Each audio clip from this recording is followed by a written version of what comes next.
Praise the Lord. யாக்கோபனிலிருந்து வாசகம் அதிகாரம் 5 இறை வார்த்தை 10. அன்பர்களே, நீங்கள் துன்பத்தை தாங்குவதிலும் பொறுமையை கடைபிடிப்பதிலும் ஆண்டவரின் பெயரால் பேசிய இறைவாக்கினரை உங்களுக்கு மாதிரிகளாய் கொள்ளுங்கள். ஆம், எங்கள் அன்பு இறைவா, இந்த காலை பொழுது உன் பாதம் அமர்ந்து செபிக்க எங்களை ஒவ்வொருவரையும் பெயர் பெயராய் குடும்பமாய் நீர் பெயர் சொல்லி அழைத்ததற்காக எமக்கு நன்றி செலுத்துகிறோம். அழைத்தவர் உண்மையுள்ளவர், வாக்கு மாறாத தேவன். இன்றைய நாளில் கொடுத்த வார்த்தைக்காய் எமக்கு நன்றி. நீங்கள் துன்பத்தை தாங்குவதிலும் பொறுமையை கடைபிடிப்பதிலும் ஆண்டவரின் பெயரால் பேசிய இறைவாக்கினரை உங்களுக்கு மாதிரியாக கொள்ளுங்கள். இப்போ பாருங்க, நம்ம துன்பத்தை தாங்கிறதுலையும் பொறுமையை கடைபிடிக்கிறதுலையும் இறை வாக்கினர்களை நமக்கு முன்மாதிரியாக எடுத்துக்க சொல்கிறாங்க. இப்போ எத்தனையோ இறை வாக்கினர்கள் துன்பப்பட்டார்கள், பாடுகள் பட்டார்கள், கவலையில் இருந்தார்கள். ஆனால் அவர்களெல்லாம் துன்பத்தில் கூட பொறுமையை கடைபிடிப்பதில் தளரா மனமுடையவர்களாக இருந்தார்கள்.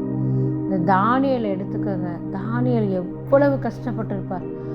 ஆண்டவரை அவர்களுக்கு வெளிப்படுத்துவதற்காக அவர் என்ன சொல்றாரு? அவர் ஆண்டவரை மறுக்கவே இல்லை. நான் கும்பிடுற கடவுள் தான் உண்மையானன்னு சொல்லி போராடும்போது என்ன செய்யறாங்க? அவரை சிங்கத்தின் குகையில தூக்கி போட்டுறாங்க. தூக்கி போட்டதுக்கப்புறம் அவர் அந்த சிங்கத்தின் குகையில இருந்து கூட என்ன செய்தாரு?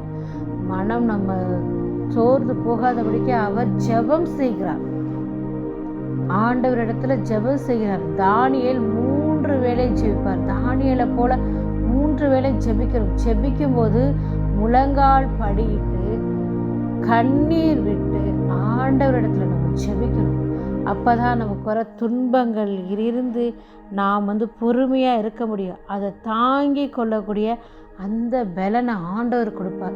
தானியேல் நூலை நீங்கள் வாசித்து பார்க்கும்போது அற்புதமாக அவர் ஆண்டவரை அவ்வளவு அன்பு செய்திருக்கிறார், அவ்வளவு நேசிச்சிருக்கார். அதனால தான் அவர் எவ்வளவு துன்பத்தில் ஒரு சிங்கத்திட்ட போட்டால் நம்மளோட நிலைமை என்ன ஆகும்னு பாருங்க. ஒரு நிமிஷத்தில் அது நம்மளை தின்னு முடிச்சிடும். ஆனால் அவர் அந்த இடத்துல ஆண்டவரை நோக்கி செபிக்கும் போது எவ்வளவோ பெரிய துன்பம், அதிலிருந்து அவரை மீட்டெடுத்தார். அதுபோல இன்று நாளில் கூட இந்த இறை வாக்கினர்களை நாம் நினைவு கூறணும். அதற்கு நாம் முதல்ல அந்த இறை வார்த்தையை படிக்கணும். பைபிளில் நம்ம ஆராய்ச்சி பார்க்கும்போது தான் நம்மளுடைய வாழ்க்கைக்குரிய வழிகள் தெளிவாய் அதில் போடப்பட்டிருக்கு. அதை இந்த நாளில் கூட நம்ம தெளிவாய் தெரிந்து கொள்ள ஆண்டவரிடத்தில் செபிப்போமா? இறை வாக்கினர்களுக்கு போல நம்ம துன்பத்தில் கூட பொறுமையை கடைபிடிப்பதிலும் ஆண்டவரிடத்தில் நம்ம அன்பு செய்ததிலும் நம்ம இந்த இறைவாக்கினர்களை போல நாம் வாழ ஆண்டவரிடத்தில் செபிப்போமா? எங்கள் அன்பின் பரலோக தகப்பனே, அப்பா, கடந்த நாட்கள் காத்ததுக்கு நன்றி. புதிய நாளை கொடுத்ததுக்கு நன்றி அப்பா. கண்மணி போல கழுகு போல சுமந்து எங்களை பாதுகாத்தீர் ஆண்டவரே. அதற்காக நன்றி ஆண்டவரே. நன்றி அப்பா. நாங்கள் செய்த பாவங்கள், குற்றங்கள், குறைகள், தீமைகள் எல்லாவற்றையும் உங்களுக்கு விடுதலை கொடுத்ததற்காக நன்றி. இந்த நாளை கொடுத்த வார்த்தைக்காக நன்றி ஆண்டவரே. நாங்கள் துன்பத்தை தாங்கி கொள்ளக்கூடிய அந்த பலனை நீர் எங்களுக்கு இந்த நாளில் தரப்பதற்காக நன்றி ஆண்டவரே. இந்த நாளில் பிறந்த நாளை கொண்டாடுகிற ஒவ்வொரு பிள்ளைகளையும், திருமண நாளை கொண்டாடுகிற ஒவ்வொரு பிள்ளைகளையும் ஆண்டவரே, திருமணத்திற்காக ஆயத்தமாக இருக்கிற ஒவ்வொரு குடும்பங்களில் உள்ள தடைகளெல்லாம் நீக்கி காணாவூர் திருமணத்தில் செய்த அற்புதம் அதிசயத்தையும் ஒவ்வொரு விழாவிலும் செய்ய போவதற்காக நன்றி செலுத்துகிறோம்ப்பா. ஆண்டவராகிய கிறிஸ்துவோடைய மன்றாடுகிறோம். ஆமென்.